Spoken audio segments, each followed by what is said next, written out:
Welcome to fats about AP. నేను లక్ష్మణ్. ఆంధ్రప్రదేశ్లో అంగన్వాడీలు, ఆశా వర్కర్లు, సమగ్ర శిక్ష అభినయ్ ఉద్యోగులు, కస్తూర్బా గాంధీ పాఠశాలలో పనిచేస్తున్న ఉపాధ్యాయునులు, మున్సిపల్ కార్మికులు వీళ్ళందరూ రోడ్డెక్కి నిరసన వ్యక్తం చేస్తుంటే వాళ్ళపైన అసభ్యకర పోస్టులు పెట్టి సోషల్ మీడియాలో వైరల్ చేస్తున్న పరిస్థితి కనిపిస్తుంది.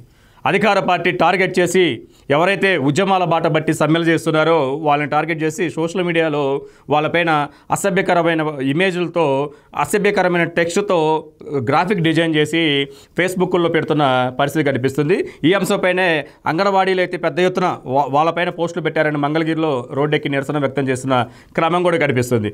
అయితే ఆంధ్రప్రదేశ్లో వాళ్ళ యొక్క హక్కుల కోసం, ఉద్యోగపరంగా ఉన్న సమస్యల కోసం పోరాటం చేయాల్సిన పరిస్థితి ఏర్పడినప్పుడు అలాంటి పోరాటానికి రోడ్డు మాత్రం ఎక్కకూడదు, ఎటువంటి సమ్మెలు చేయకూడదు, జగన్మోహన్ రెడ్డి గారిని ఎటువంటి విమర్శలు చేయకూడదు, ఆ ప్రభుత్వం పైన ఎటువంటి ఆరోపణలు మాత్రం చేయకూడదు. కానీ ఆయన ఎన్ని హామీలు ఇవ్వచ్చు, ఏదైనా చెప్పొచ్చు, హిమాలయాలు తీసుకొచ్చి మన అమరావతిలో నిలబెడతానని చెప్పి కూడా హామీలు ఇవ్వచ్చు.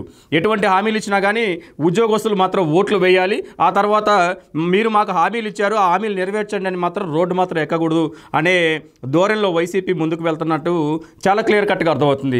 ఆ క్రమంలోనే మంగళగిరిలో ఉన్న అంగన్వాడీ మీ పిల్లలు ఇంటర్మీడియట్ మరియు ఎంసెట్ చదువుతూ సబ్జెక్ట్స్ లో కన్ఫ్యూజ్ అవుతున్నారా? కాన్ఫిడెన్స్ లెవెల్ తక్కువగా ఉందా? రిపీటెడ్ మిస్టేక్స్ చేస్తున్నారా? అయితే మీకోసమే ఉంది rise app. 1 lakh question bank, performance analysis, online classes by experts, ఇంకా మరెన్నో ఫీచర్స్ తో మీ ముందుకొచ్చింది rise the perfect guide. Description లో ఉన్న లింకును ఉపయోగించి సబ్స్క్రైబ్ అవ్వండి.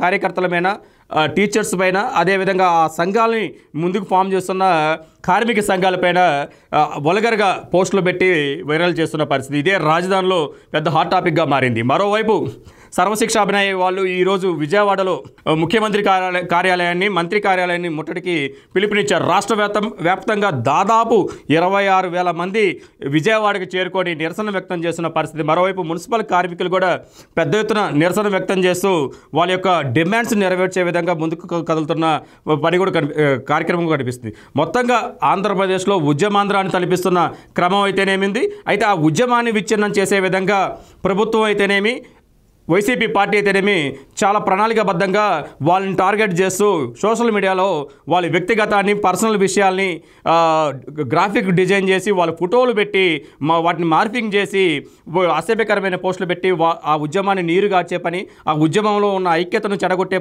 పరిస్థితి చేస్తున్నారు. మరోవైపు దాదాపు అంగన్వాడీల మీద 10,000 కేసులు నమోదైనాయి. 1000 మంది పైన అరెస్టులు అయిన పరిస్థితి అయితే ఉంది. ఎన్ని అరెస్టులు జరిగినా, ఎన్ని కేసులు పెట్టినా జగన్మోహన్ రెడ్డి గారు 2019లో ఇచ్చిన హామీని నెరవేర్చే వరకు మేము ఈ ఉద్యమాన్ని ఆపేది లేదని చెప్పి భీష్మించారు. ఈరోజు డెడ్ లైన్ పెట్టారు అంగన్వాడీలకి, అయినా కానీ వాళ్ళు రోడ్డెక్కారు. ఈ నెల 9 నుంచి పెద్ద ఎత్తున నిరసన కార్యక్రమాలు అయితే చేయబోతున్నట్టుగా అంగన్వాడీలు అయితే ఒక మెసేజ్ ఇచ్చారు. ఇలాంటి పోస్టులు ఎన్ని పెట్టినా కానీ భయపడేది లేదని చెప్పి అల్టిమేటం జారీ చేస్తున్న పరిస్థితి కూడా మనకు కనిపిస్తుంది.